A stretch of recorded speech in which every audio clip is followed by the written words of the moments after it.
What are you saying about these newcomers from different countries, especially the Bangladesh? Yeah. So as a newcomer myself, I knew my family and I, we came to this country with a lot of hopes and dreams to kind of further our education, further our career. So I know that there's a lot of hope within newcomers for a better life, especially when they're coming to Canada. And that's why with my project, I really wanted to grow those dreams. I really wanted to build a foundation for a stronger skill set so that newcomers can succeed and pursue those dreams that they come to this country with. I still tell myself that I am a newcomer in many ways. I still have much to learn. It's been 10 years for me in Canada, but we are all very motivated and we want to make a change in our community. Thank you. গতকাল হয়ে গেল কানাডাতে বাংলাদেশের তরুণ তরুণীদের মিলন মেলা। এই তরুণ তরুণীরা Canada সরকারের অর্থায়নে এবং স্থানীয় সংগঠন বিসিএসের ব্যবস্থাপনায় তারা বিভিন্ন প্রজেক্ট তৈরি করে এবং সেগুলা সেখানে তারা উপস্থাপন করে। My project is about youth violence in the Scarborough GTA, and basically it aims to educate, empower youth in high-risk areas of this violence. As you can see, I had conducted 2 events. One is a seminar about youth violence where we talked about what youth violence means to them, as well as provided them with resources like community services as well as youth helplines that they can reach out to, and we also gave them like keychains with security alarms for their safety. And then I also did another event for a self-defense workshop where they learned self-defense tips to protect themselves. And yeah, that's my project. Presentation was on building leadership amongst marginalized communities, specifically with youth females, because they have difficulty finding their voice, especially being at home with not a lot of supportive family members. So this had a total of 3 workshops focusing on discrimination, racism, cyberbullying, and self-care. So I just handed out 3 of these slides. And they were all based off techniques to help marginalized female youth to empower themselves. Thank you. So as you can see, my project was about just cleaning up the community. So I live in a low-income area called Thorncliffe Park neighborhood, and we don't get enough community cleanups by public services. And it's just important, I think, to keep the neighborhood clean in terms of hygienics.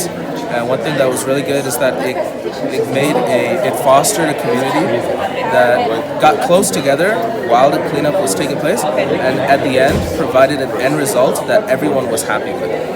Thank you. Thank you.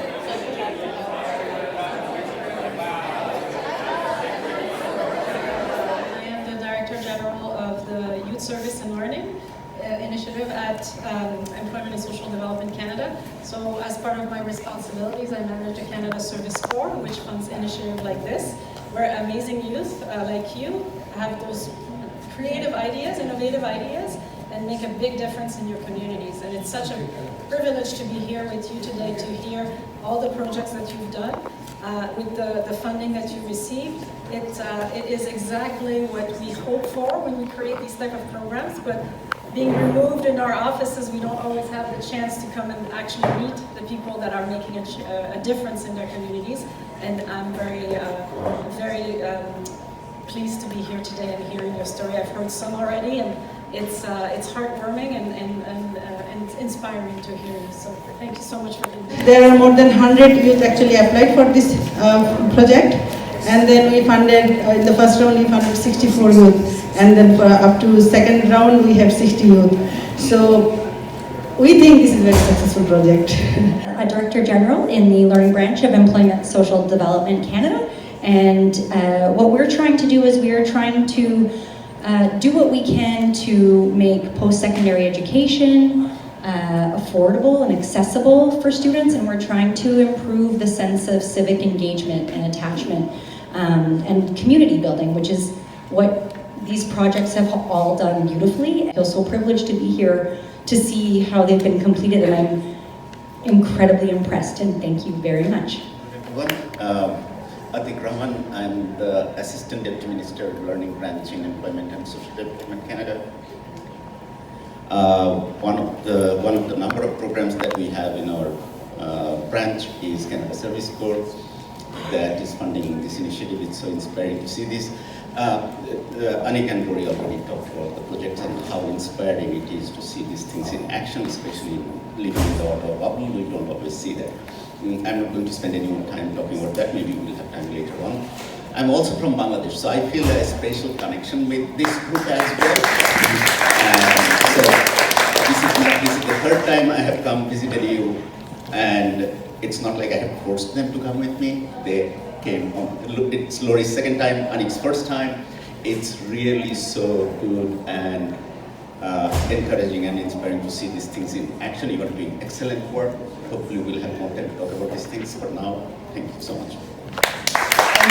Building such great community. Happy Bangladeshi Heritage Month as well. Thrilled to be here. Thank you to our donors.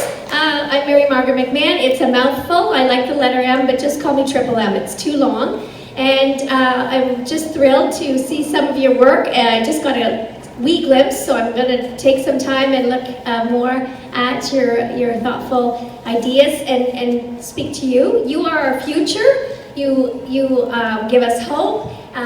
You're smart. You're resilient. You're incredible, and the East End is a much better community because of all of you. So my name is Parthi Kandava. I have the privilege of recently being elected as a city councillor for Scarborough Southwest. So I'm for organizing this policy summit for young people, especially of Bangladesh origin. And I'm sure many of you know Muhammad Yunus, right? Who pioneered the success at the time of micro grants, the idea of providing a small bit of money that makes a great impact. So thank you for the federal government for believing in this in our community and providing this opportunity to create a platform to learn about policy. And that is something that impacts all of us.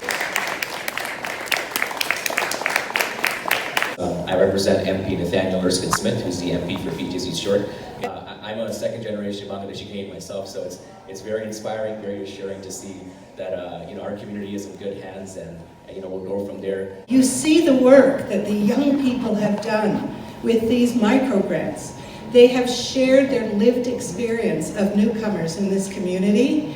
They have learned through their experience, and now they're sharing it. And they are building the future of this community and of this country.